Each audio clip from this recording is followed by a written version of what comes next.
কয়েকদিনের ছুটিতে চলে এসেছিলাম শ্বশুরবাড়ি। আর হঠাৎ করে এসেই যখন হঠাৎ করে এরকম বিয়েবাড়ির নিমন্ত্রণ পাওয়া যায়, দারুণ মজার ব্যাপার হয়। চলুন প্রথমে আপনাদেরকে আগে বউকে দেখিনি, কিন্তু দুঃখের বিষয় আমি যখন বউকে গিফটটা দিয়েছিলাম তখন আমার ননদিনী ক্যামেরাটা অন করতে ভুলে গেছে। অ্যাকচুয়ালি আমার ক্যামেরার প্রবলেম না ক্যামেরাম্যানের প্রবলেম বুঝতে পারছি না, কারণ যখনই আমার ফোন থেকে কাউকে ভিডিও করতে দিই বলে নাকি ভিডিও অন করতেই ভুলে যায়। যাই হোক, খাওয়া দাওয়ার পরে আমরা চলে গিয়েছিলাম ডিজে নাচে।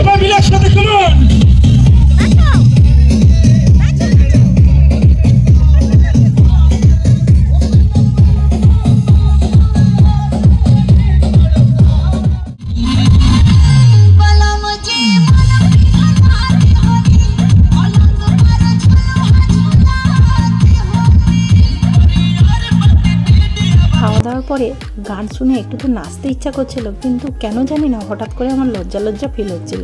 যাই হোক, আর নাচ করতে পারলাম না, সবাই নাচ করছিল আর আমি দাঁড়িয়ে দাঁড়িয়ে দেখছিলাম। ওকে বন্ধুরা, টাটা, দেখা হচ্ছে নেক্সট ভিডিওতে।